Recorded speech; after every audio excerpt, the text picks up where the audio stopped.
Senhor Bem. Deus, Senhor Deus, Pai de eterna graça, nós te glorificamos mais uma vez, Pai, por esta dádiva de estar estudando, Senhor Deus, unidas, Pai. Ó, Senhor Deus, que nós viemos permanecer, Senhor Deus, Pai, ser constante naquilo que o Senhor tem preparado para nós, Pai. Que possamos, Senhor Deus, Senhor Deus, nos comunicar, Senhor Deus, uma com as outras, expressar, Senhor, aquilo que nós estamos aprendendo, ajudando a irmã Valéria, para a glória do teu santíssimo e poderoso nome, Jesus. E aquelas que não pôde, Senhor, participar, que o Senhor prepare uma outra oportunidade, para a glória e honra do teu santo nome, eu te agradeço. Amém. Amém. Amém, irmãs. Então, vamos lá. Bom, nós vamos estudar esse livrinho, né? Efésios para Nós, um estudo bíblico indutivo da Prisca Lessa. Vocês devem conhecê-la, né? Ela tem o Teologia para Mulheres, onde ela ensina mulheres, né? Ensina a palavra de Deus lá para mulheres. Eu mesma já participei um tempo, né? Parei porque eu não estava dando conta, né? Não estava conseguindo, né? Acompanhá-las, mas é muito bom. Eu já experimentei, muito bom. E ela preparou esse estudinho, eu acho que é o único dela, não lembro, não sei se ela tem mais algum, mas esse eu já tinha visto, já conheço ele há algum tempo, porque eu já tenho mais de um ano que eu tenho ele, e ele realmente é muito bom. Se vocês viram as perguntas, né, a Prisca, ela segue, sabe, numa mesmo capítulo, ela faz uma pergunta, depois ela faz mais uma, igual a Jen, lembra? Numa pergunta só tinha 3, também assim, com a Prisca Lessa.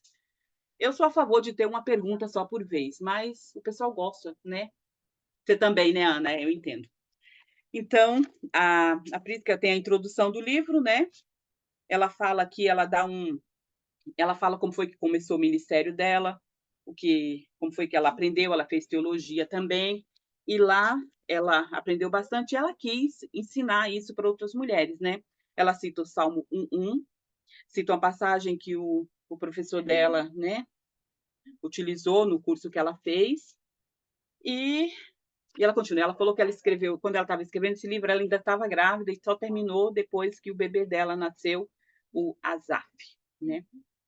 E aí ela dá aqui na página 9, ela tem umas orientações gerais, fala que é um estudo bíblico indutivo que vai nos ajudar a compreender melhor a palavra de Deus e aplicá-la.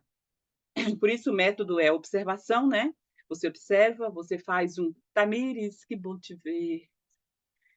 Então, você observa, depois você vai lá, faz a interpretação, né? E depois você faz a aplicação. Tem outros nomes, o pessoal usa também vários, fala assim, tem um que eles colocam a correlação, tem uns que colocam oração também. Lembra que nós estávamos fazendo um assim? Que você até cantava a Bíblia, lembram disso? Né? Um devocional assim? A parte de cantar a Bíblia eu não cantava não, porque eu me sentia ridícula, sabe? Inventando uma musiquinha assim. Aí eu ficava com vergonha de mim mesma, sozinha, cantando. Mas é muito interessante. Aqui ela fala também, se a gente não está familiarizado com esse método indutivo, ela vai dar toda o que a gente precisa para aprender, né? Página 10 aí, né? Ela fala o que a gente vai precisar para o estudo, que é uma Bíblia, um caderno, caneta, marcadores de texto, coisa que mulheres nenhuma gostam, não é verdade? Quem é que gosta de marcador de texto? Quem gosta de ficar escrevendo, né? Mas isso é muito bom. Ela diz que nós precisamos de materiais como uma Bíblia de estudo, né? E um dicionário bíblico para procurar palavras e lugares desconhecidos. Isso é muito útil. A gente, quem não tem em casa, tem acesso à internet, o que torna muito fácil também. E como é que faz para começar? Primeiro, você ora, nós já fizemos, né? A gente vai ler a passagem, aí ela fala, leia o passo a passo do estudo, leia as orientações gerais, que são essas que nós estamos lendo agora. Depois a gente vai ler como fazer e depois vai ler o texto bíblico quantas vezes forem necessários. Se vocês vão ver, a Prisca dividiu o texto, por exemplo, capítulo 1, ela dividiu em 2 partes, né, para ficar mais fácil. Aí ela manda a gente ler a página 11. Está acompanhando? Uhum. E aí ela fala para a gente ler as perguntas guia do estudo. E aí ela fala para a gente, a cada início, ler e reler a passagem bíblica citada. Isso nos ajudará a familiarizar com ela.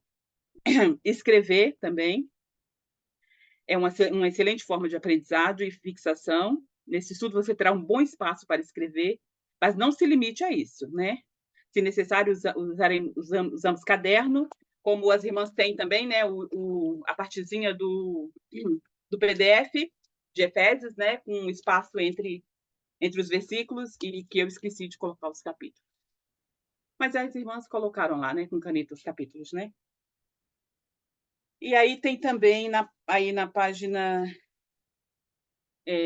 12, refletir também, ou seja, a gente vai ler, nós vamos procurar referências cruzadas, nós vamos procurar interpretar o texto, mas nós vamos também meditar sobre aquilo que a gente leu, né? Também a meditação bíblica é uma disciplina, né? E que é muito útil para a gente fixar também a palavra de Deus. E compartilhar, né, com outras pessoas e ensinar. E aí vem a parte de orientação para líderes, essa parte não é muito interessante, né? Assim, ela só fala assim. Eu gostei só da parte que ela falou que eu não preciso, é melhor eu evitar falar minhas respostas. Essa parte eu achei muito interessante. Então eu vou ouvir a de vocês, muito entusiasmada, vai ser muito bom. Aí vocês estão aqui agora, tá vendo? Contexto geral, página 19. Nós hoje vamos ficar apenas nesse contexto, nós não vamos entrar no capítulo 1, vamos fazer até aquela parte de quem escreveu, para quem escreveu, por quê, essas coisas que a gente vai responder depois. Antes de entrarmos na Epístola aos Efésios, propriamente, precisamos conhecer o cenário no qual ela está inserida e outras informações importantes que nos ajudarão a compreender melhor. Aí a Prisca continua. É uma carta circular. A Epístola aos Efésios tem sido considerada uma carta circular e não uma carta dirigida particularmente à igreja de Éfeso. Por quê? Porque alguns manuscritos antigos não vêm com a palavrinha aos Efésios escrito nela, né? Vem apenas, né, aos santos e fiéis, não fala o lugar onde eles estão, né? Então, alguns acreditam que por isso ela era uma carta circular. E considerando também o estilo geral da escrita, que não contém nenhuma referência a pessoas de comunidade, ou seja, pessoas, uma saudação pessoal, por exemplo, Paulo não cita pessoas pelo nome, né? Ou questões de locais, como geralmente ocorre nas epístolas paulinas. É possível que tenha sido uma epístola circular para todas as igrejas da Ásia Menor, Éfeso, Colossos, Laodiceia e Hierápolis, cuja fé Paulo se preocupa. Um comentarista falou também que podia ser assim, que não sei qual foi, não sei se foi Crisóstomo, ou se foi um dos pais da igreja, alguém bem de antigamente, ele disse que provavelmente a epístola aos Efésios foi escrita para a igreja de Laodiceia, né? Efésios, e foi levada pelo mesmo, né? Tanto Colossenses quanto Efésios foi levado pela mesma pessoa. Lembram quem foi? Tíquico. E aí que Paulo cita aí, eu não lembro exatamente onde, mas Paulo fala assim, olha, que a epístola escreveu para eles, eles devem, né, ser lida por outras pessoas e também para eles lerem a epístola que ele mandou para a igreja de Laodiceia. Então, alguns, né, pais da igreja acreditam que essa carta aos Efésios pode ser essa carta que foi enviada para Laodiceia, mas isso aí é só especulação e ninguém tem certeza. Assim como eles também colocaram em dúvidas depois, né, muitos anos depois, se foi Paulo realmente que escreveu. Aí, continuando aqui, irmãzinhas, página 20. Vale ressaltar que tal fato não ofusca em nada a relevância da mensagem dessa epístola, que, por não conter controvérsias e questões locais a serem resolvidas, nos proporciona uma compreensão única da teologia do apóstolo Paulo. O que precisa estar dizendo é o seguinte, porque Paulo não escreveu e não falou para ninguém sobre falsos profetas, não repreendeu ninguém, não mandou chamar ninguém pelo nome e falar, ó, dá uma bronca em fulano, dá outra em ciclano. Não houve nada disso, não tem nada disso na carta aos Efésios. Ela é uma carta teológica e depois é a questão prática, né? Primeiro ele ensina a doutrina, ele fala, e depois ele vai lá e ensina como ele fala como deve ser a vida cristã depois de aprender, né? Cartas gêmeas. É possível que você já tenha notado que existem várias semelhanças entre a Epístola aos Efésios e a Epístola aos Colossenses, né? São bem parecidas mesmo. Aí ela fala, caso a gente não tenha notado, é bom que a gente leia a leitura das duas, né? Fazer uma leitura paralela. Elas foram escritas por Paulo no mesmo local e no mesmo período e foram entregues às igrejas pelo mesmo portador, Tíquico. mencionado tanto em Efésios 6:21, quanto em Colossenses 4:7. Então, e essa época nós sabemos que é quando Paulo estava preso, né? Depois que ele ele fez uma visita lá. Lembro que ele se encontrou com os presbíteros de Éfeso, acho que em Mileto, e se despediu deles, eles choraram muito, porque provavelmente eles não veriam mais Paulo, porque Paulo sabia que ele, quando chegasse em Jerusalém, ele provavelmente seria preso.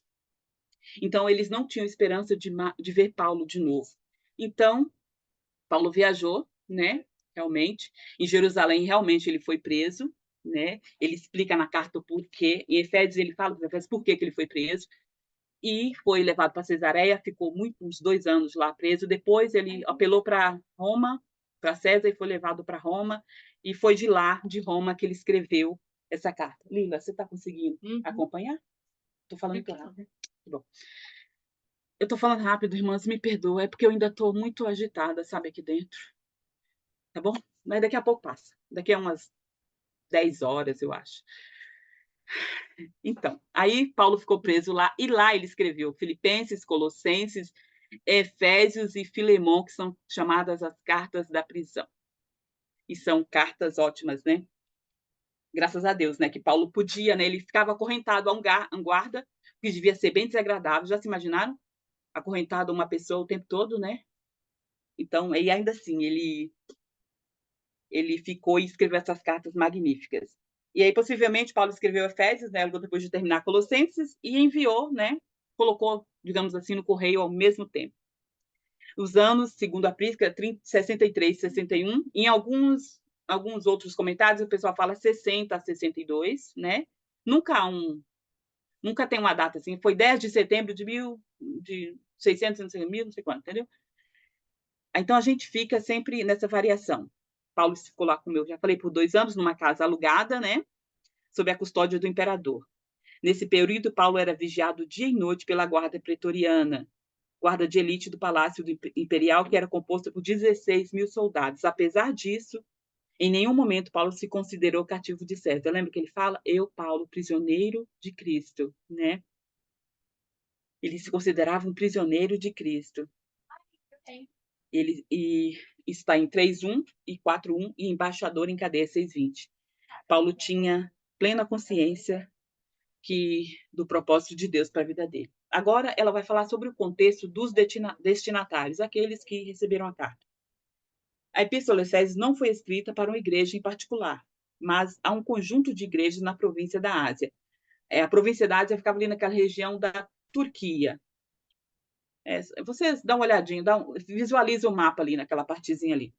As áreas da igreja menor estavam passando por um período de dificuldade devido às influências externas que colocavam pressão sobre os cristãos gentios, a fim de que adotassem práticas judaicas como a circuncisão, o calendário religioso, as práticas alimentares, entre outros aspectos, para legitimar uma identidade judaica. Eles falavam o seguinte: olha, vocês podem ser cristãos, mas vocês também têm que circuncidar.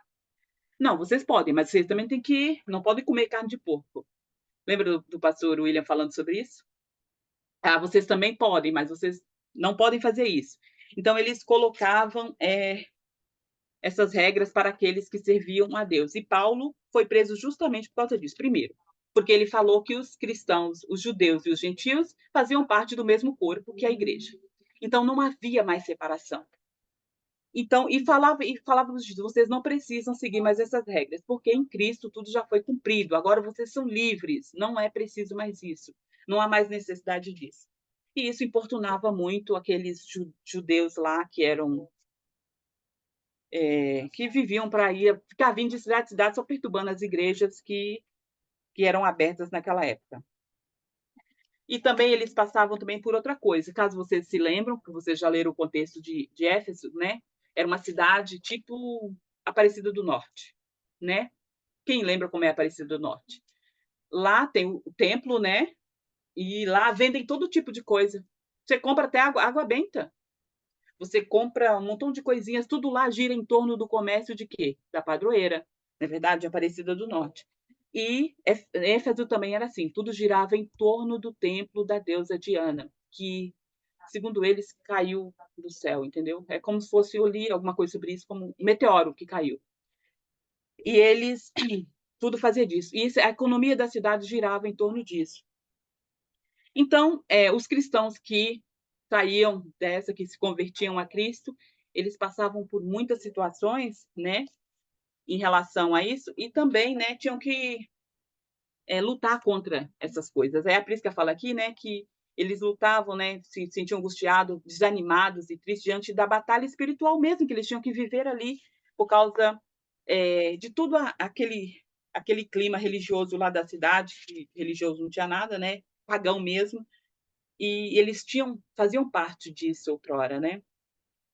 Como Paulo realmente falava em Efésios, olha, em outro tempo vocês andavam segundo o curso deste mundo, segundo o líder, né, o dominador, a potestades do ar, que dominavam aquela cidade. Mas agora eles não faziam mais parte. Tudo isso trazia severas dificuldades para ele. Diante disso, Paulo se vê impelido a apresentar a essas igrejas a dimensão da obra e do poder de Cristo para com a igreja. Paulo tinha que lembrar para eles quem eles eram e a posição que eles estavam, né, em Cristo. Porque nós precisamos hoje em dia também lembrar, né, irmãs? Quem de nós não se esquece que somos o que? Adotadas também? Quem de nós não se esquece de que não fazemos mais parte deste mundo? Quem de nós também nunca esqueceu que o Senhor é o nosso Pai e Ele está sentado no trono? Então, os Efésios também e as igrejas daquela região esqueciam disso, né? E elas ficavam desanimadas também. Agora ela vai falar exatamente sobre isso, sobre o propósito de Paulo ter escrito essa carta. Conforme 1:5, o primeiro propósito de Paulo ao escrever essa epístola foi expressar aos destinatários sua profunda satisfação por sua fé centrada em Cristo e por seu amor para com todos os santos. O segundo propósito, intimamente ligado ao primeiro, foi escrever a gloriosa graça redentora de Deus para com a sua igreja. Essa graça foi derramada sobre ela para que pudesse ser uma bênção no mundo, permanecendo unida com todos os seus membros mutuamente edificados e vitoriosa contra todas as forças malignas, a fim de glorificar seu Redentor. Paulo deixa claro que as bênçãos derramadas sobre a gloriosa igreja foram concedidas unicamente por causa do plano eterno de Deus em Cristo. O tema principal da epístola é a igreja gloriosa, a unidade de todos os crentes em Cristo. Ao longo de toda a epístola, os termos unidade e em Cristo se desenvolvem. Além disso, uma das palavras-chave em Efésios é mistério, termo que está intimamente ligado à obra de Cristo em favor da igreja. Como salienta o teólogo William Hendrickson, eu não sei falar o nome direito. O termo igreja, amplamente usado por Paulo, Efésios 1, 22, 23, 4, 4, 16, 5, 23 e 30, indica o corpo e edifício. E no capítulo 2, 19 e 22, o corpo, indica o corpo, e a esposa de Cristo no capítulo 5, 25 e versículo 27 e 32. Se referindo à totalidade daqueles que foram salvos por meio do sangue de Cristo. Vejam judeus e gentios, né? Ele fala sobre isso, né? Que em Cristo Deus estava unido para si um povo, né? Aí ela fala sobre quais são as verdades centrais das epístolas. Cristo é o verdadeiro fundamento da igreja. Cristo controla o universo inteiro, a fim de cumprir seu propósito para com a igreja. Judeus e gentios estão incluídos no propósito da redenção. A salvação é um processo que não termina quando os homens se convertem. O alvo final dos cristãos é alcançar a medida da estatura da plenitude de Cristo, o que só será possível por meio da unidade em Cristo. A plenitude espiritual se dá por meio do conhecimento do amor de Cristo, que excede todo entendimento. Todo aquele que é membro da família de Deus deve manifestar sua renovação espiritual. Esse penúltimo aí, a plenitude espiritual se dá por meio do conhecimento do amor de Cristo. Paulo fala lá na oração que ele faz pelos Efésios, né? Creio que na segunda oração que ele faz pelos Efésios, ele fala que ele ora para que o poder, né, para que eles sejam fortalecidos no poder de Deus, e o objetivo é para que eles venham a conhecer, tenham uma total compreensão do amor de Cristo que excede todo o entendimento dessas coisas, né? Ou seja, ele ora para que eles sejam fortalecidos para compreender a palavra de Deus. Ou seja, nós precisamos desse poder hoje também para compreender, porque o objetivo do Senhor também é que nós sejamos também cada vez mais crescendo e nos fortalecendo ser cada vez mais parecidas com Cristo. Esse é o objetivo de Deus. Então, o que era para os efésios lá, né, também é aqui para nós agora. Serve para nós também. Nós também precisamos desse poder. Aí, na página 26, ela faz um esboço, né? Página 25 e 26 tem um esboço, e depois vem a leitura e interpretação. Primeiro é uma doxologia trinitariana, que logo após a saudação, Paulo traz uma longa doxologia. Eu fui pesquisar o que era isso, né? Louvando a Deus em virtude das bênçãos espirituais recebidas em Cristo nas regiões celestiais. A doxologia apresentada por Paulo mostra o papel desempenhado pelas três pessoas da Trindade. Engraçado que eu não tinha pensado nisso, mas eu fui assistir Efésios com Nicodemos. E aí ele destrincha lá essas coisas, que maravilha. Já viram esses sermão de Nicodemos? Eu acho que foi a irmãzinha Ângela que falou sobre isso. Ou foi a Simonia, não sei. Mas é muito interessante. Aí, ó, primeiro, ó, a doutrina da eleição todinha aí, ó, a Trindade no trabalhando para que haja salvação. O Pai escolhe os crentes, é a doutrina da eleição. O Filho os redime e o Espírito Santo sela, isso é, garante a salvação recebida, garante que a salvação recebida se completará com a volta de Cristo.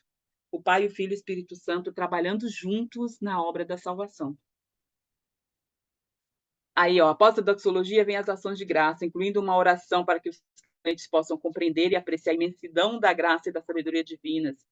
Com o objetivo de ajudar os seus leitores a valorizarem a magnitude da graça de Deus, Paulo faz um contraste entre o domínio que o pecado exercia sobre eles antes da conversão e a libertação de tal tirania após a conversão.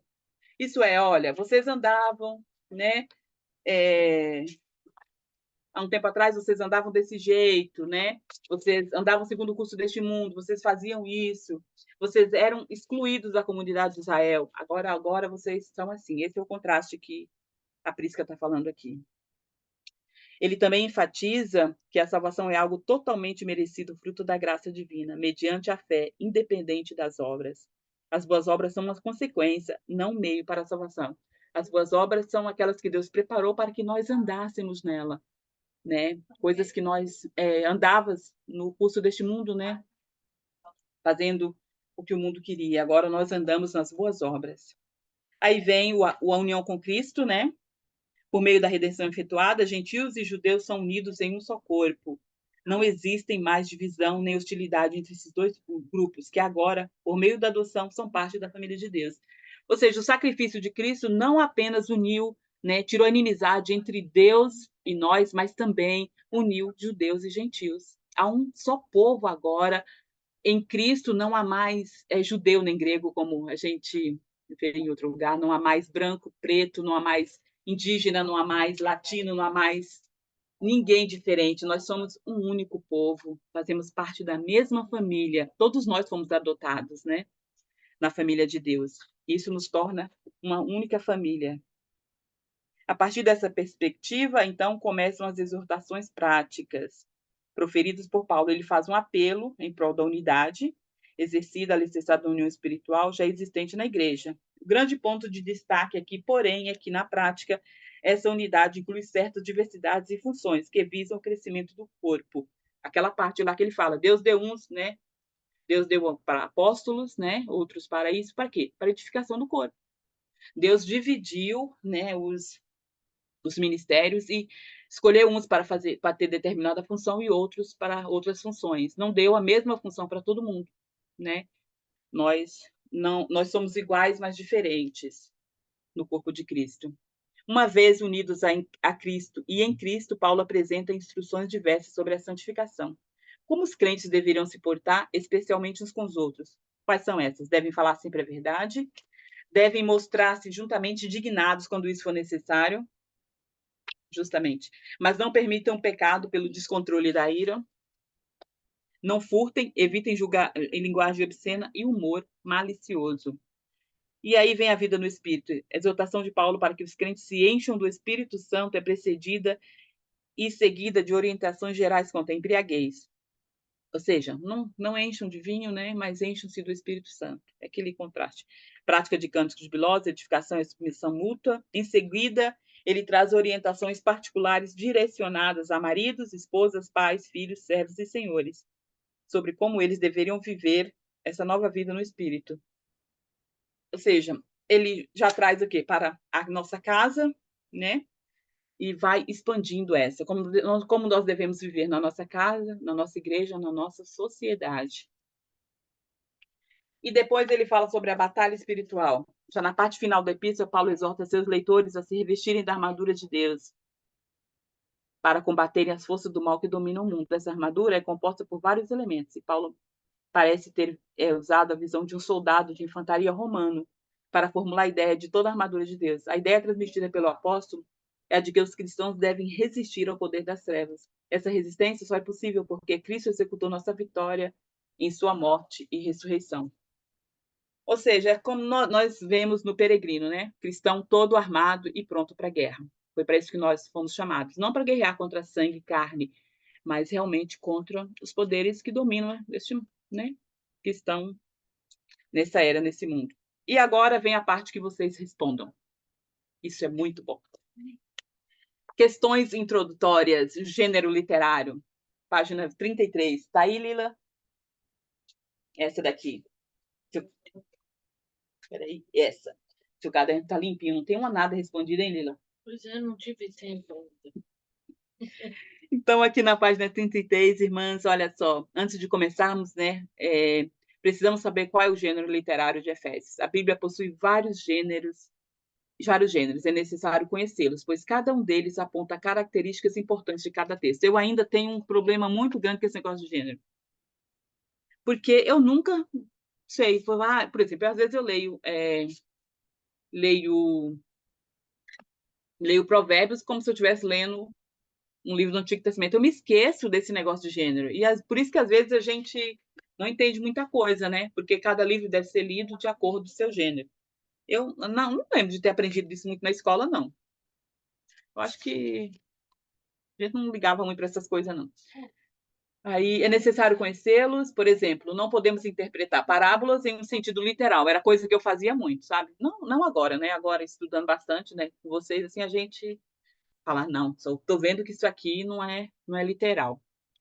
Às vezes é óbvio que não é literal, né? Mas às vezes fica, por exemplo, quando eu lia Jesus falando, vai vir, arrependei-vos porque está próximo o reino de Deus. Eu ficava esperando uma coisa futura. Mas o reino de Deus veio o quê? Com Cristo, né? Ele inaugurou, ele trouxe o reino de Deus. Eu não sabia nada disso. Eu lia e falava, mas quando é que esse reino vai chegar?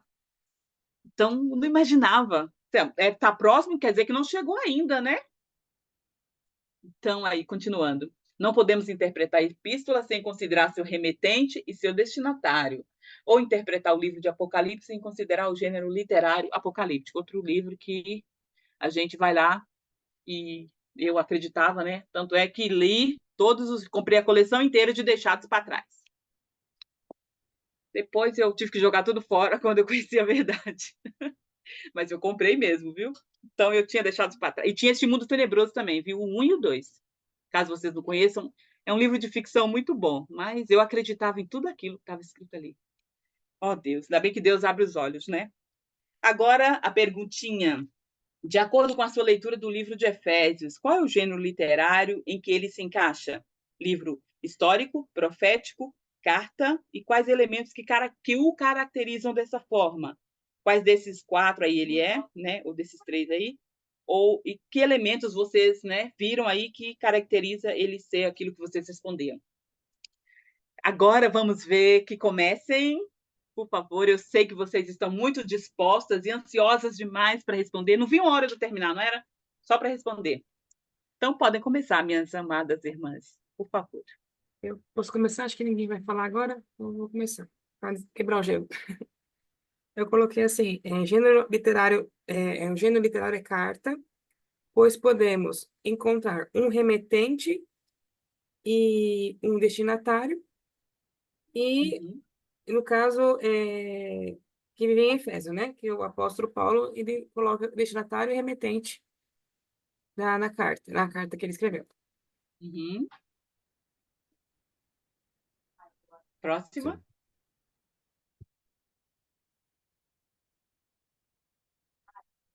Sim. Eu só acho que tem outra pergunta aqui, né, Valéria? Mas acho que eu fiquei por aí. Quais os elementos que caracterizam, né? Ser uma Coloquei. carta, no É caso, o que você remetente, respondeu. né? E o jantar. Eu não, foi bem objetiva na resposta. Uma Sim, irmã aham, tem que ser mais elaborado aí a resposta. E por ter tido remetente, destinatário, sim. Ok, você respondeu já tudo.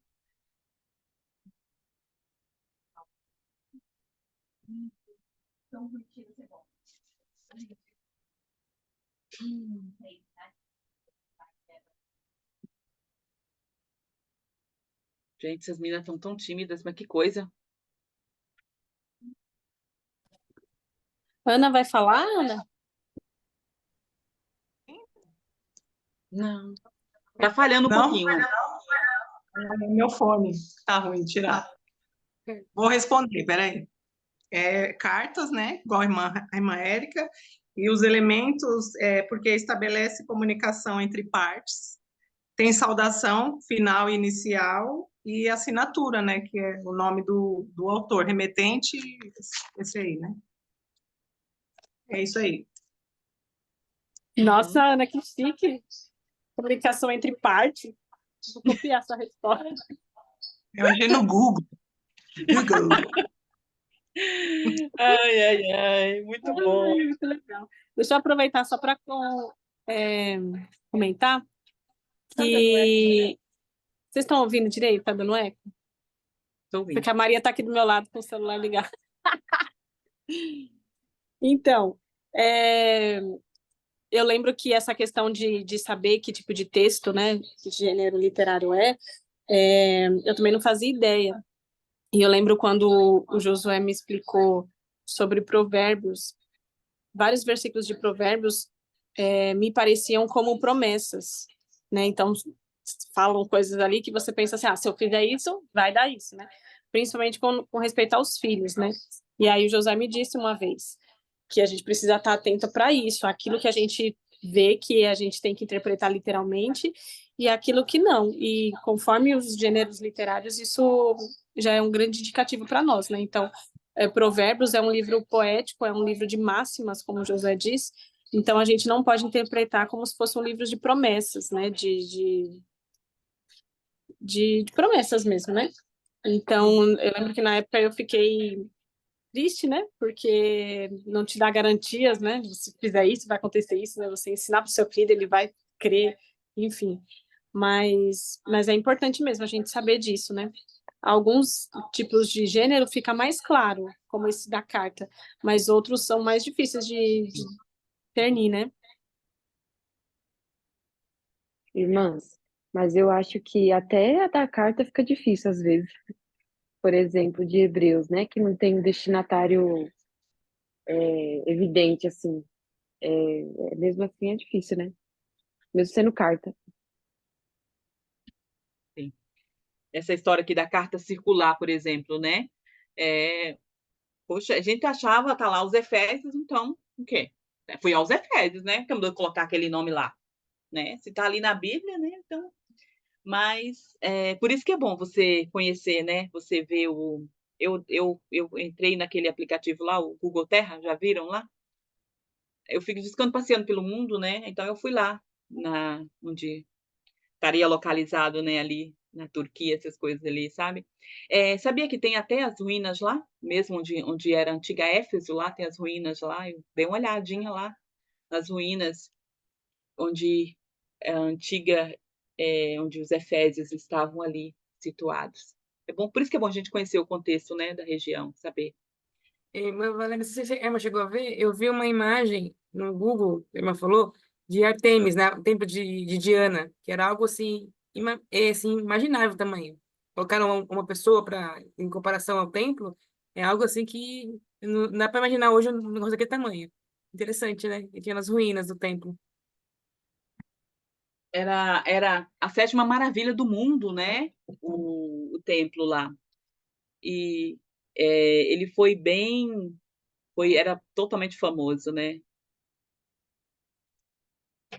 Uma coisa que não resta mais nada, né? Só apenas Cristo é eterno mesmo, né? Pode continuar. Então, vocês estão conversando, mas não vi ninguém falando aí mais. Acho que eu não estou de olho, né? Alguém mais quer responder? Que gênero literário é o livro de Efésios, a carta? Eu Que coloquei gênero que bem é? parecido com as irmãs. Uhum. Coloquei que tem características. Pesquisei no Google também, viu, irmã Analice? Acho que eu sei menos de gênero literário do que da Bíblia. Talvez seja esse o problema, hein? E aí tava falando que carta geralmente tem o vocativo, né? Que é quando quem escreve chama a pessoa a que vai receber a carta, né? Então, Paulo faz isso logo nos primeiros versículos. Tem o assunto, que é todo o corpo do texto, né? De Efésios. E a própria despedida dele lá no último capítulo. Todos esses são características de carta, além de ele também colocar lá que ele estava enviando aquilo por Tíquico, né? Isso também é um indício de que aquilo tinha um formato de carta, que Tíquico foi o correio de Paulo. Muito bom.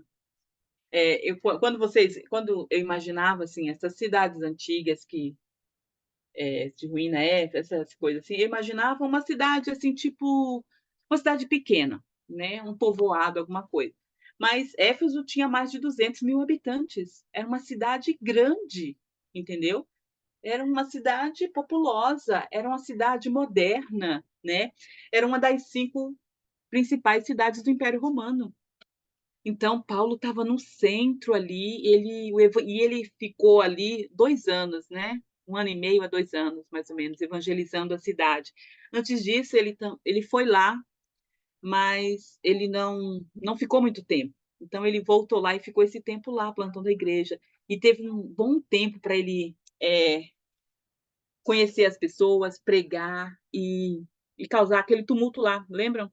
Que eles ficaram 2 horas gritando, grande a Diana dos Efésios, né? Por causa de Paulo. Então, é muito interessante a gente. Eu gosto de história, né? Eu sempre gostei dessas coisas assim. Então, para mim, não é difícil procurar descobrir essas coisas, não. Eu até gosto.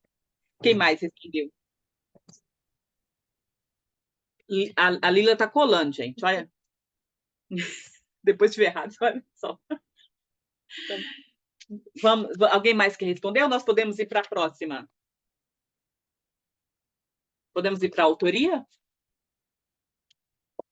A autoria, agora vamos olhar para as informações que o livro traz sobre o autor, usando as perguntas básicas: quem, qual, quando, como, onde e por quê. Quem é o autor da epístola?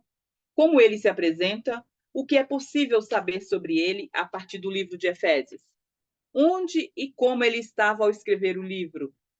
Quando ele escreveu? Anote a seguir todas as informações básicas que você aprendeu sobre o autor a partir do texto. Observe o uso de pronomes utilizados por ele: eu, mim, me, nós, nosso, etc. Você viu que são um monte de perguntas, né, irmãs? Vocês responderam todas essas? Quem é o autor, como ele se apresenta. É muito interessante, que logo lá no início, né, nós já descobrimos quem é o autor, como é que ele se apresenta. As credenciais dele estão logo lá no versículo 1 de Efésios, né, irmãs? Quem é que quer? Bom, Eu irmãs, eu vou coloquei responder que porque eu acho que não está completa. Pode falar o que você colocou, sim. Tamar, você depois. Tá. Eu coloquei, o autor dessa epístola é Paulo, ele se apresenta como apóstolo de Cristo, e ele estava a ensinar aos cristãos as maravilhas e implicações práticas de ser a igreja de Cristo. E ele estava aprisionado em Roma, numa prisão domiciliar, em 62 depois de Cristo. Eu coloquei só esses pontos. Muito bom. Maravilha, eu vi. Tamar.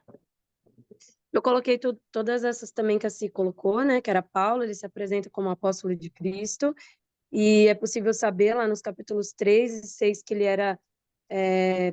estava preso, mas que ele tinha uma certa liberdade, inclusive, para se relacionar com os cristãos, apesar de preso. O período eu também coloquei que é esse período de 60 a 62 depois de Cristo. E coloquei que o que a Prisca comenta, né, logo no começo, que ele estava preso e que ele se colocava como prisioneiro não dos homens, mas de Cristo, né? Ele entendia que aquele período em que ele estava preso, na verdade, era o próprio Deus que o havia colocado para que ele servisse de instrumento como um homem preso, né? Então ele se reconhece como um preso de Cristo, né? Um aprisionado por Cristo, e ele instrui os crentes a partir dessa tribulação a terem ousadia e serem corajosos, né? Diante do Evangelho e não se deixarem levar desfalecerem, né? Pela tribulação de ele estar preso. Muito bom, Tamar. Ficou bem completa, né? Muito bom a sua também, Si. Alguém mais quer responder aí? Lendo Efésios, o que você viu? Então, o início é... Alguém tá falando aí? O início é igual ao das irmãs, né? Que ele se apresenta como apóstolo de Cristo, né? Ele estava em Roma por volta do ano 60, 72 depois de Cristo. Aí eu coloquei também que o objetivo da carta era para promover a espiritualidade, né? E o testemunho dele. Não sei se eu falei quando a gente fala, tá tudo errado, né? Tá ótimo, Karine, muito bom. Posso falar a minha? Por favor, Annelise, muito bom ouvir a sua. Eu também. O início é quase igual a todas as irmãs, né? Paulo, né? Ele estava preso em torno de 61, 62 em Roma.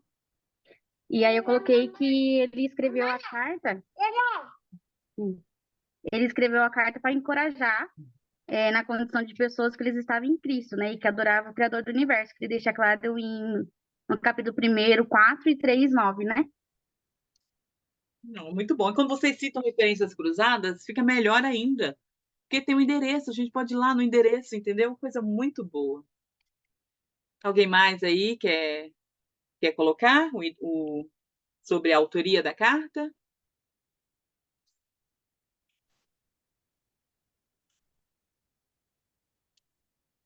Mas, Valéria, uma coisa que eu coloquei a mais, e eu achei interessante anotar, para deixar guardado aqui, que eu vi no aquele guia, no manual do MacArthur, né? Que Sim. colocou assim, que os 3 primeiros capítulos são teológicos, enfatizando a doutrina do Novo Testamento, Paulo fala. E os 3 últimos são práticos e tratam do comportamento do cristão. Então, ele deu uma zoom do que a carta fala, que Paulo fala na carta. Uhum, entendi, mas Então, eu muito coloquei isso bom. mais, além do que as irmãs já falaram aí. Uhum, tá ótimo. Alguém mais quer complementar? Colocou mais alguma coisa a mais? Ou concordam com as irmãzinhas que colocaram que Paulo é o autor, ele é apóstolo de Cristo, ele estava preso, acorrentado, mas ele tinha total liberdade, não total, né? Mas tinha certa liberdade para poder receber pessoas, né? Evangelizar. Tanto é que ele evangelizou a guarda pretoriana, né?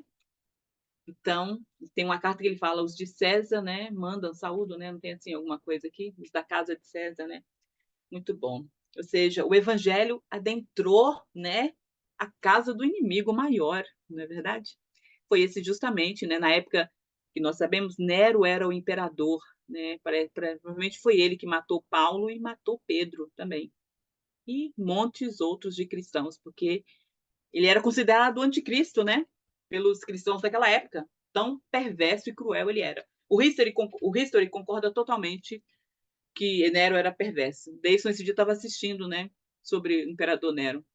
E toda vez que eu assisto sobre ele, vejo falando dele, eu fico com raiva do homem, acredita? E vamos agora para a página 35, irmãs. E vamos falar sobre os destinatários da carta. Vamos procurar informações sobre eles. Os destinatários são o público original. Isso é, aqueles para quem o autor escreveu.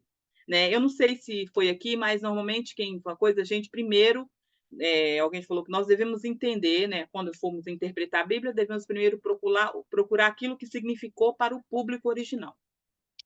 Não vai significar para nós o que não significou para eles. Então, se acharmos uma interpretação que não significou para eles, ou de acordo à igreja, né? Se você acharmos uma interpretação totalmente nova, que ninguém nunca falou sobre ela, toma cuidado.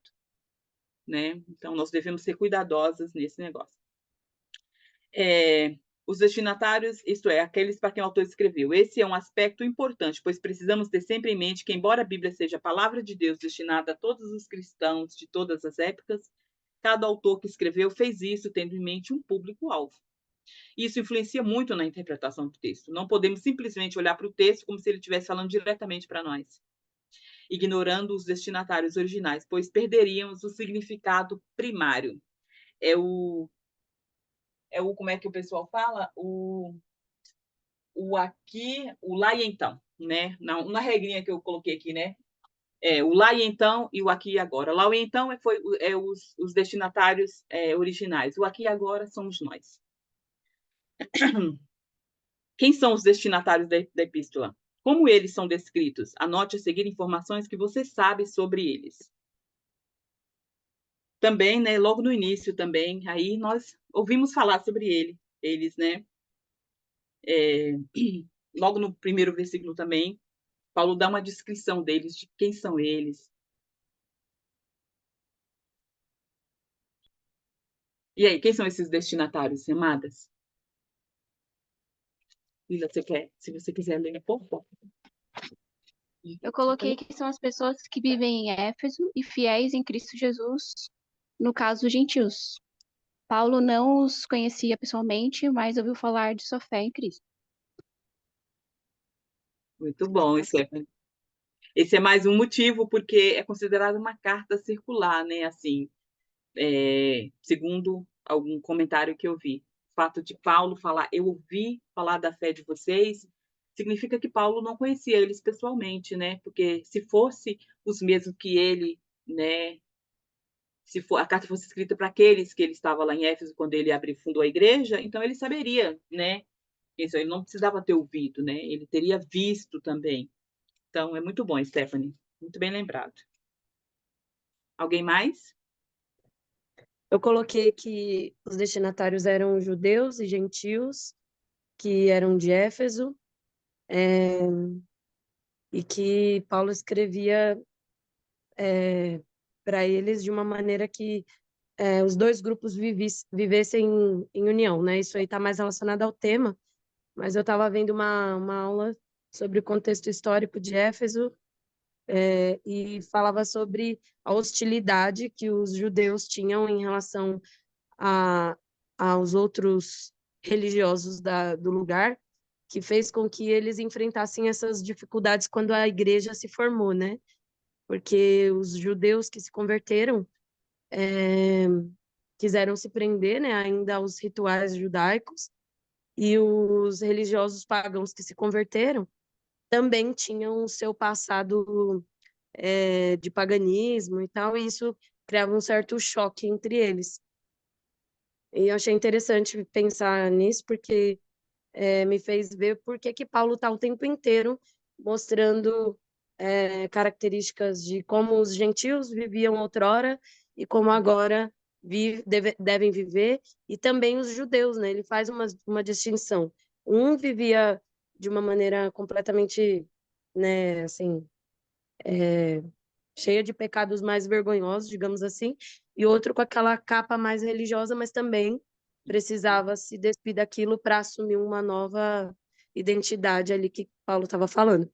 Então, achei interessante isso, porque é uma carta difícil, né, de você, imagino a dificuldade de você instruir dois públicos que tinham uma certa hostilidade antes e que tinham uma perspectiva religiosa muito diferente, né, uma politeísta e outra que cria num único Deus, né, invisível. Então, eu achei bem interessante pensar nessas características dos destinatários.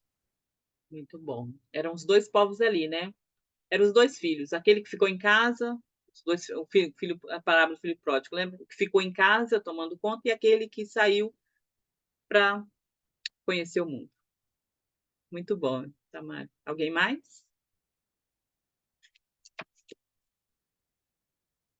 Alguém mais quer compartilhar?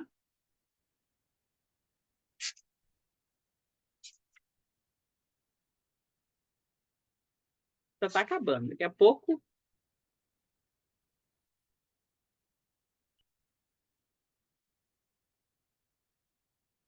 Vamos agora para... Podemos continuar, então?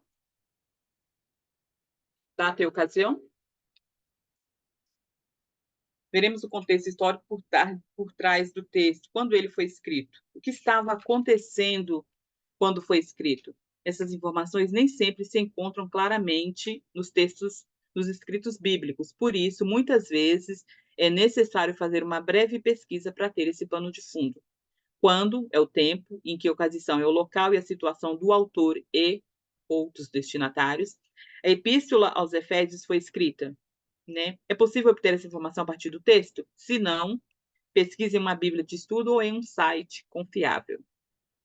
E aí, vocês pesquisaram ou conseguiram, né, obter essa informação a partir do texto?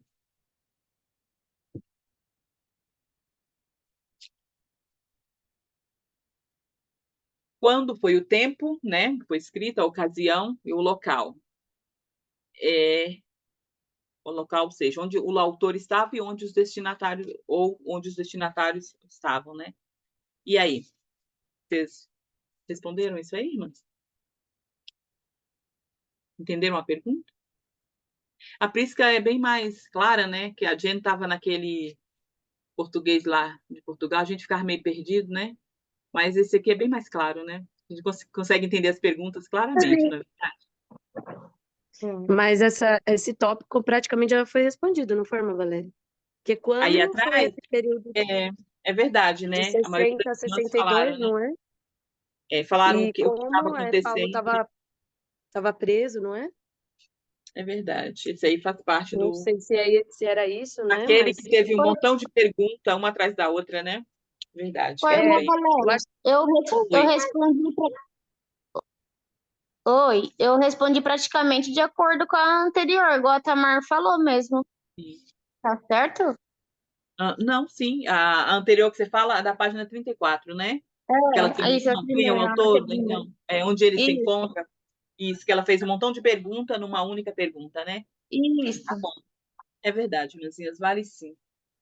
É, Só coloquei o tema. também que é durante a sua prisão, né, domiciliar em Roma, e que é possível encontrar em Atos 19, 21, 28, 30, porque ela fala bem, né, desse Sim. ponto. Uhum. É verdade. Lá fala sobre o que estava acontecendo, né, para que Paulo fosse preso. Um mal entendido lá que deu tudo errado. O tema diz respeito, à página 36, irmãs, o tema diz respeito ao assunto ou assuntos abordados no texto. É importante que você tenha concluído a leitura pelo menos uma vez para poder perceber a temática. Quais assuntos são tratados na epístola? As palavras-chave vão lhe dar uma pista. Repare também nas frases repetidas, pois elas indicam as ideias principais do texto. Quais os principais temas presentes na epístola? Preencha os quadrados a seguir com os temas do capítulo. Do capítulo 1. Então, vocês pesquisar os temas. Da coisa que ela fala, para você encontrar o tema do capítulo, você pesquisar as palavras mais repetidas, as frases, sobre aquilo que o autor mais repete, nós aprendemos que é o que ele quer que a gente aprende, né? E aí ela dividiu aqui nesse montante de quadro, capítulo 1, capítulo 2, 3, 4, e na próxima página o capítulo 5 e 6. Então, quem quiser responder, pode pegar e responder todos, né? Capítulo 1, o tema foi esse. Então, e continuando, entendeu? Pode ser assim? Tá bom, então. Então, fala tudo de uma vez? Todos? Pode, melhor, né? Tá bom. Então, aqui, no meu eu coloquei assim, capítulo 1, saudações, as bênçãos de Deus, a predestinação, adoção, a redenção e remissão dos pecados, a salvação através de Cristo. Capítulo 2, através da morte de Cristo, os gentios e judeus se tornam um único povo, são os eleitos. Somos peregrinos neste mundo, sendo edificados para a habitação de Deus no Espírito. Esse é o 2. Agora o 3. O apóstolo Paulo é enviado aos gentios.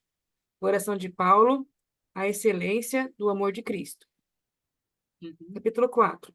Unidade dos irmãos pela fé. Os dons concedidos aos seus servos, até tornarmos maduros e consolidados na verdade. despojando do velho homem, deixando a mentira e vivendo na verdade. Capítulo 5. O fruto da luz e as obras das trevas. Éramos trevas, agora somos luz no Senhor. As responsabilidades do marido e da mulher. E somos membros do corpo de Cristo, a igreja. Em capítulo 6, o lar cristão dos filhos e pais, o lar cristão de servos e senhores, a armadura de Deus, recomendações finais, a paz e a graça enviado por Paulo aos irmãos. Muito bom. Próxima. Mas, Valério, o meu ficou bem parecido com o da irmã Érica. Eu só vou colocar o que eu coloquei um plus, né? Um a mais, assim. Eu tentei também aplicar aquele princípio da Jen, que ela fala sobre quais os atributos de Deus, né, a gente encontra na carta. E eu coloquei que é criador, né, que o tempo todo a carta fala sobre o plano eterno de Deus antes da fundação do mundo, né? Deus chama os crentes, e que Deus tem um plano tanto no passado, né, no sentido eternidade, quanto no presente, em edificar a igreja e tal. Que Deus é soberano, então, que fala sobre como Deus escolheu os seus filhos, seus eleitos, né, o plano de salvação. Que Deus é sábio, né, ele mostra como mistério, né, a sabedoria de Deus em desenvolver um plano de salvação e chamar pessoas improváveis, né, para serem salvas. Prudente, né, de como Deus não fez as coisas de qualquer maneira. Achei interessante essa palavra prudente ser usada aí, porque eu nunca tinha parado para pensar em como Deus é prudente, em que Deus pacientemente desenvolveu o plano de salvação ao longo da história, não atropelando nada e nem fazendo emendas no meio do caminho. Como Deus é misericordioso. E eu achei bem interessante nessa aula que eu tinha assistido sobre Efésios, em como Deus se manifesta como Pai nessa carta, porque a moça do vídeo fala que a sociedade dos Efésios era muito matriarcal por causa da deusa Diana, e funcionava segundo esse pensamento matriarcal, né, de que a mulher era mais importante dentro do ciclo social. E ela fala que por causa das orgias que aconteciam nos templos e tal, muitas daquelas mulheres que eram prostitutas lá do templo, elas geravam filhos frutos disso e abandonavam esses filhos para morrerem, né? Porque o templo não podia absorver, cuidar dessas crianças. E aí Paulo apresenta nessa carta Deus como pai, trocando completamente a ideia de que a sociedade e o mundo funciona com Deus sendo o pai e como ele se manifesta como pai com seus filhos, né? E aí ele vai mostrando como Deus age com seus filhos. Achei interessante. Muito bom esse negócio de você ter visto aí os atributos de Deus. Você falando sobre a deusa lá, a cidade ser matriarcal, né? Comentário aqui, ela era considerada a esposa, né, legítima de Éfeso. Ela era considerada a provedora, a protetora da cidade. Então, é por isso que quando Paulo fala de Deus no caso sendo pai, Deus é o provedor, Deus é o criador, ele é o protetor, entendeu? Do seu povo. Muito bom. Próxima. Oi, irmãs, graças a Deus. Oi. Sim, ó, eu vou tentar responder o que eu coloquei, né? Eu coloquei também por capítulo, né? O capítulo 1 eu coloquei que fala sobre a saudação, né? E as bênçãos de Deus concedidas a seus eleitos por meio de Cristo Jesus, antes da fundação do mundo, para ser santos e irrepreensíveis, segundo a vontade de Deus. Né? Aí no capítulo 2 eu coloquei que Cristo nos deu a vida, mesmo estando nós mortos em nossos delitos e pecados, nos salvando por meio da fé. Portanto, gentios e judeus são unidos por meio da cruz de Cristo. No capítulo 3, eu coloquei Paulo como ministro do evangelho, para levar a mensagem dos gentios. Aí no capítulo 4, né, eu coloquei os meios de unidade como a humildade, a longanimidade, a mansidão, e que agora nós somos chamados a ser como Deus é, né? Novas criaturas. Aí no capítulo 5, né, eu coloquei os frutos da luz e das trevas e os nossos deveres. E no capítulo 6 eu coloquei como um lar cristão, né? Deve ser. Que eu apaguei aqui também, depois eu acho que eu esqueci de colocar o resto. Mas eu coloquei dessa forma também. Muito bom, irmãzinhas. Alguém mais? Eu vou falar os meus, mas os meus não estão assim completos igual os das irmãs, não. O meu está bem sucinto. O capítulo 1 eu coloquei a exaltação de Cristo. No 2, tirados do pecado e transportados à salvação pela graça. No 3, Deus chama os gentios através do apóstolo Paulo. No 4, a unidade da fé que aperfeiçoa para servir. No 5, imitando a Cristo em amor e frutificando para a glória de Deus. E no 6, o cristão no lar e no trabalho, e Deus concede uma armadura ao cristão. Bem resumido. Ótimo. Alguém mais quer responder? Tá completíssimo, Ana. Tá sucinto, mas tá bem completo, né? Eu vou falar o meu, Valéria. Capítulo 1, a exaltação de Cristo como autor da nossa salvação e o mantenedor dela. Fala também da eleição, redenção e adoção em Cristo, destacando a soberania de Deus nessa salvação. O capítulo 2 fala da salvação por graça e fé. Através de Cristo, formamos um só povo. Capítulo 3 mostra que o plano de Deus para a salvação inclui a nós, os gentios, e a oração de Paulo para o fortalecimento dos crentes. Capítulo 4 chama os crentes a serem unidos, mostra a diversidade dos dons do corpo de Cristo para sua própria edificação e enfatiza o viver em santidade. Capítulo 6, instruções de como viver em amor, pureza, submissão mútua e etc. Fala também do casamento, que reflete o relacionamento de Cristo e a igreja. E o capítulo 6 são os deveres da família e os deveres sociais, né, que inclui servos e tudo mais, e traz a metáfora da armadura de Deus para combatermos nessa terra.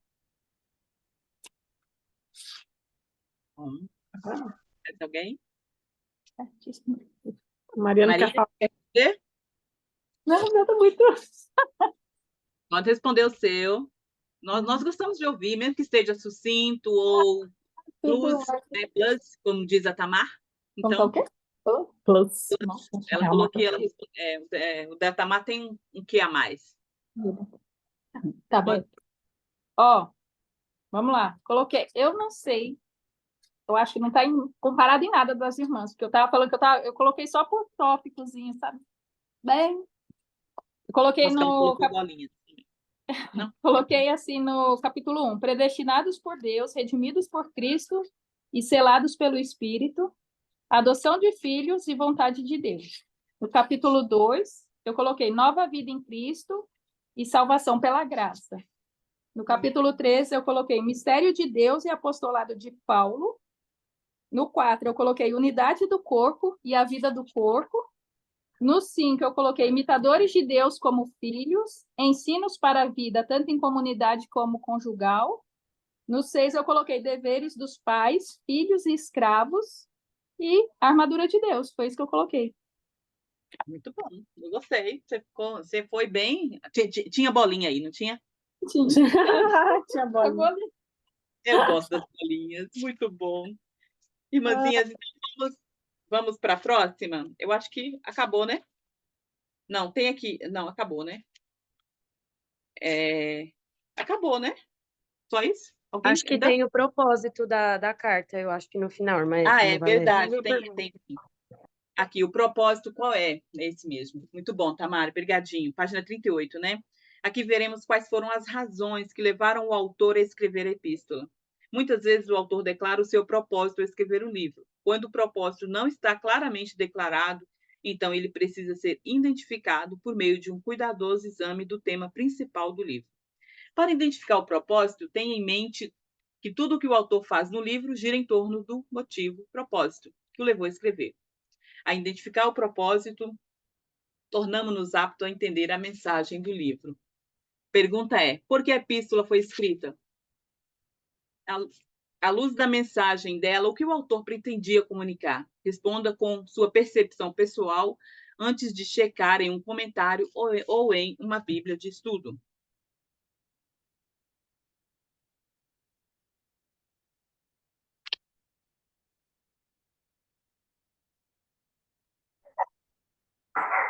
Posso falar mais o que eu coloquei? Ó, eu coloquei assim, que a carta foi escrita para ensinar os crentes a riqueza do Evangelho por meio de Cristo Jesus. E o propósito do apóstolo Paulo era guiar a igreja em seu conhecimento mais rico com o nosso Salvador. Bom, Muito bem. Vou responder aqui, vamos ver. Eu coloquei porque havia pessoas necessitadas para ouvir o evangelho de Cristo Jesus. Ele pretendia, né, no caso Paulo, comunicar a salvação em Cristo para aqueles que nunca ouviram o evangelho, trazendo esperança para eles, né? Para falar de Cristo. bom. Quem mais?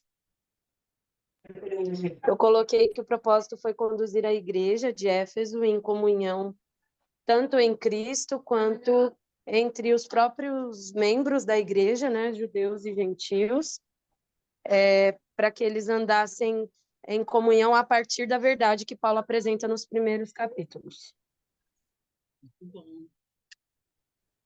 Eu coloquei que porque os irmãos que antes eram gentios estavam sofrendo com a falsa doutrina e que era necessário que o apóstolo Paulo explicasse da predestinação até a salvação por Cristo, mostrando a graça e misericórdia de Deus sobre eles. E como um cristão deve se portar em seu lar e como no corpo de Cristo, na igreja. Muito bom. Alguém mais?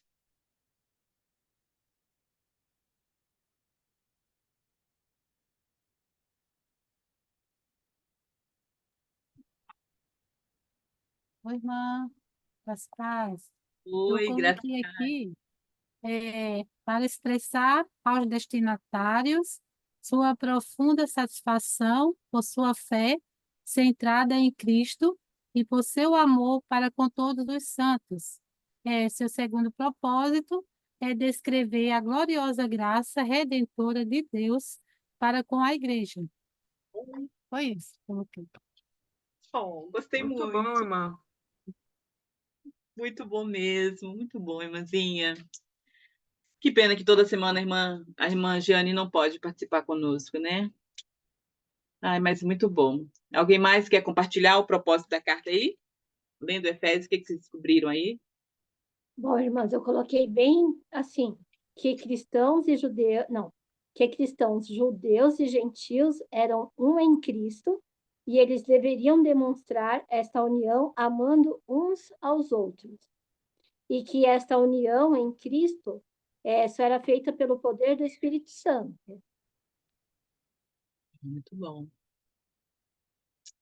Calvino fala que Paulo queria escrever, né? Resolveu escrever nessa carta porque ele ficou preocupado, né? Estando lá preso, ele ficou preocupado do que eles enfrentariam, né? Então ele resolveu escrever para poder confirmar a fé deles, né? Para que eles tivessem certeza quem era o pai deles, quem era o Senhor deles e a quem eles serviam, né? Não, Calvino não colocou essas palavras, não, que ele coloca palavras muito difíceis, mas foi isso que eu entendi, sabe? Então, Paulo queria, sabe, cuidar deles, assim, para que eles não se desanimassem, para que eles não ficassem, sabe? Tem um versículo lá que Paulo fala assim para eles, né? Que isso devia, o fato dele estar preso, não devia trazer tristeza, mas eles deviam ficar honrados. Eu acho que é no capítulo 3, eu acho. Alguma coisa, ou capítulo 2, não sei se vocês viram essa parte. Então, Paulo está confirmando a fé deles. Pode falar, irmãzinha. Eu não sei se está certo, tá? Mas eu vou falar a minha resposta. Paulo esperava que Deus, por meio da carta, abrisse os olhos dos seus leitores para essas verdades espirituais, E aí eu coloquei o capítulo 1, verso 15 e 18, capítulo 3, 14 ao 19, né? E que eles vivessem em união com os outros. Ele deixa claro no capítulo 4, 1, 6 e 9. Bom, muito bom, Annelise, muito bom. Gostei bastante. Ai, bom. Bom, tem esse passo 3 aqui, né? Eu acho que isso é só para o outro, né? No passo 3, ela vai dividir o capítulo em perícope, que é uma palavra difícil, né? Mas eu vi que são porções, né? Que dividem para um melhor estudo. E ela fala aqui, ó, perícope é o nome dado a um conjunto de versículos que formam unidade ou pensamento coerente. Geralmente as Bíblias já vêm com as perícopes delimitadas por títulos e subtítulos, né? Que vem no início e ao longo dos capítulos. Vale salientar que nem sempre as perícopes trazem uma divisão fidedigna do texto, respeitando sua unidade de pensamento. É importante lembrarmos também que os títulos e subtítulos não são inspirados, pois não fazem parte dos textos originais. Eles foram adicionados posteriormente para, de alguma forma, facilitar nossa compreensão bíblica. Não devemos, contudo, nos apegar estritamente a eles. Dica: uma das palavras-chave em Efésios é mistério, que aparece 6 vezes ao longo da epístola. Destaque a todas as vezes que aparecer e atente ao sentido e ao contexto em que ela está sendo empregada. Ao ler a cada capítulo, o que nós devemos fazer? Observar menções a Deus, Pai, Filho e Espírito Santo, repetições de palavras e frases, o tema principal, listas e sequências, contrastes, lembra? Antes vocês andavam assim, agora vocês andam assim, tá? Obras das trevas e os filhos da luz, lembram? Comparações, termos de conclusão, por exemplo, portanto, finalmente, por esta razão, expressões de tempo. Destaque essas informações sempre que surgirem no texto. Além disso, examine o texto usando as perguntas investigativas na interpretação. Quem, o que, quando, como, onde e por quê. Essas observações são parte do método de estudo bíblico indutivo. Acesse o apêndice para compreender o passo a passo. Eu já mandei no grupo uma apostilazinha sobre como usar o método de estudo indutivo. Lembram? Alguns anos atrás, eu acho. Meses. Então, é uma apostila muito interessante. Lá ela tem o passo a passo do que a gente procurar no texto e é muito fácil de ler. E esse é como a gente interpretar. Então, normalmente você faz uma pergunta no texto e logo em seguida você vai ler, a resposta está lá. Já perceberam isso?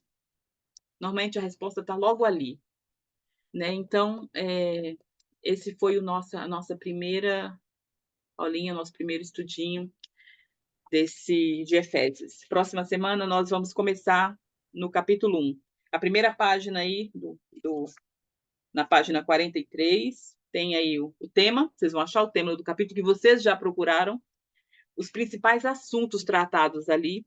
Lembra que o tema é aquele que o autor mais fala ali, o mais importante. E o resumo, fazer um resuminho, né? E também tem o versículo para memorizar, lembram disso?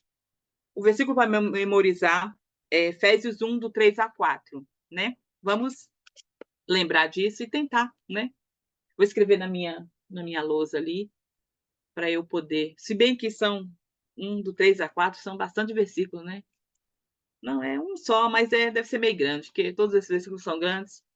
Mas, quem sabe a gente não consegue, né? Se vocês chegarem aqui na próxima terça e quiserem falar o versículo, né? Eu gostaria de ouvir, tá bom? E aí, tem a perícope aqui, né? Na outra página. E depois tem as perguntinhas para responder. Não sei se a gente vai conseguir, em uma aula só, num estudinho só, responder todas, né? Se bem que não são muitas, né? Olha só para você ver, são poucas páginas. Irmã, então, Mas aqui... eu ia até perguntar, porque tem essa primeira parte que fez, que me mostrou, né, aqui, e depois tem as perguntinhas. Aí, das perguntinhas, que vai até, deixa eu ver, vai até a pergunta 11, depois tem mais algumas perguntinhas. Até onde seria para a gente até começar aqui o dia 2? Ou eu não consigo dar tudo isso aqui no dia só, né? Terça-feira que vem. Tem bastante a gente coisa. vai ser, ao próximo é o dia 1, né? Certo. Esse aí, página 43, 44 aí, é o dia 1. Tá. Então, as próximas do teu guia de estudo é Entendendo o Texto, na página 46, são as perguntas que vocês vão responder, Certo. né? Eu não sei se a gente consegue, porque como são, às vezes, mais de uma pergunta, numa única pergunta tem várias, né? E também depois vai até a página... 53. Na página 71, tem o Colocando em Prática, né? Que são outro grupo de perguntas. E aí vem o dia 2. Eu não sei, se a gente ficar só até no Colocando em Prática, são muito poucas, né? Vamos tentar, né? Ver se a gente consegue fazer um capítulo por estudo, né? Não são muitas, mas se Deus quiser e vocês conseguirem responder tudo e participarem, eu creio que a gente não consegue. Eu não me importo de não conseguir, na verdade.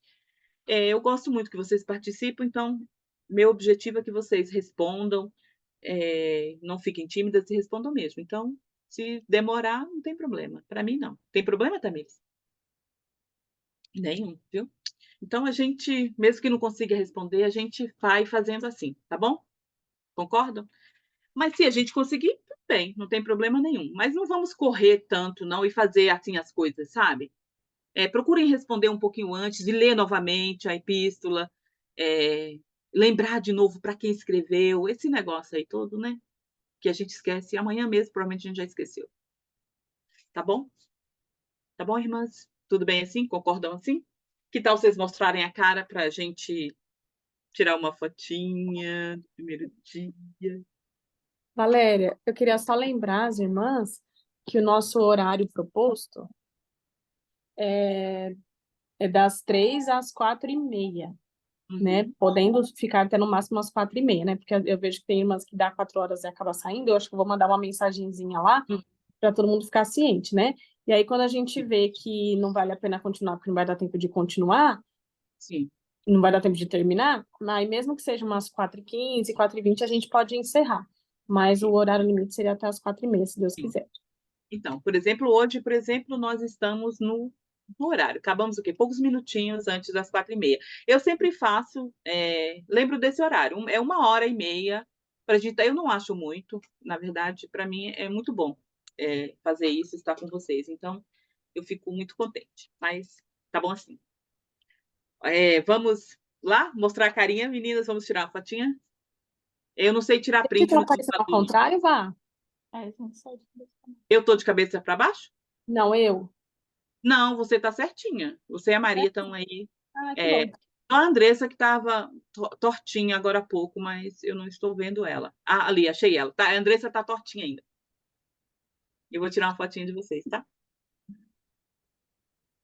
Lila, vem cá. Deixa eu ver você também, Lila. Peraí, mãe, eu vou pegar a gorda para tirar foto também. Tá. Todo mundo aqui. Prontinho. Posso tirar, irmãs? Bom, depois vira tudo figurinha, viu? Quando vocês estão com a cara torta, o olho meio torto e a boca aberta, vira tudo figurinha, viu? Então, se aparecer uma figurinha esquisita aí, e eu nem vou contar quem é a culpada disso, porque eu não gosto de fazer intriga. Tá bom? Assim você vai me incentivar a participar com a câmera aberta, hein, Valéria? Não sei não, hein? Eu gosto de por fazer favor, intriga, começando pra ele. é muito bom, porque quando a cara de vocês aparece, pensa numa coisa boa que é ver a cara de vocês, viu? Pensa como meu coração ele dá uma batidinha, sabe? Depois. E aí, alguém gostaria de orar para a gente finalizar?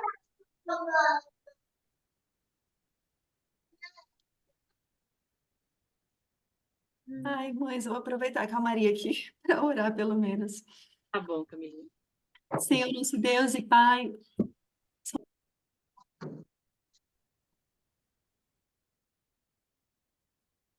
Senhor, nosso Deus e Pai, nós te damos graças, Senhor, pelo início do nosso estudo em Efésios. Te damos graças, ó Pai, porque é pela tua misericórdia que essa carta, Senhor, tão bendita chegou em nossas mãos. E, ó Deus, podemos provar, Senhor, da tua graça, da tua bondade, da revelação de quem tu és, da tua obra de salvação, de como o Senhor quer que nós andemos neste mundo, Senhor Deus, da batalha espiritual, Senhor, que temos em nosso dia a dia, mas a certeza, Senhor, que o Senhor é conosco.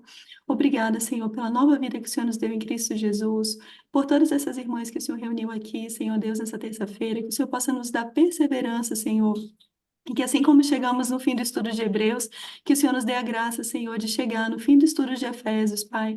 Ó Deus, com nossas, não somente com nossas mentes informadas, Senhor, mas com nossas vidas transformadas, com nossas afeições, Senhor, com mais amor por Ti, Senhor Deus, vendo mais da glória do nosso Senhor Jesus Cristo. Continua abençoando, Senhor, cada uma de nós, que o Senhor nos dê a graça, Senhor, de dedicar esse momento, Senhor, da semana, juntas, de também estudarmos individualmente, ó Deus, e que o Senhor nos dê, ó Deus, perseverança, Pai, nesse estudo e mudança de vida, Senhor. Em nome de Jesus, Pai, eu te agradeço e te peço. Amém. Amém.